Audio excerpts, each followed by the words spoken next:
பாத்தீங்கன்னா மதிப்புமிகு மகளிர் திட்டம். மக்களுடைய பணத்தை வைத்து மக்களுக்கு திருப்பி கொடுத்து மக்களுக்கான உரிமை தொகை மக்களுக்கு மாதந்தோறும் மகளுக்காக கொடுக்குறோம்னு சொல்லி சில அரசு கட்சி தலைவர் பேசிட்டு இருக்காங்க.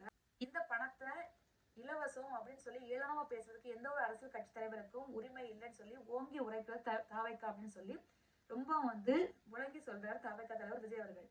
இந்தியாவில் நம்பர் 1 மாநிலமா இல்லாம இருக்கக்கூடிய மாநிலத்திலேயே பெண்களுக்கு வழங்கக்கூடிய உரிமை தொகை அதிகமா இருக்கு. ஆனா நம்பர் 1 மாநிலம் இந்தியாவிலேயே நம்பர் 1 மாநிலம் தமிழகம் சொல்லி தப்பட்டடிச்சிட்டு இருக்கக்கூடிய நம்மளுடைய முதல்வர் மக்களுக்காக வெறும் 1000 ரூபாய் தான் கொடுக்குறாரு.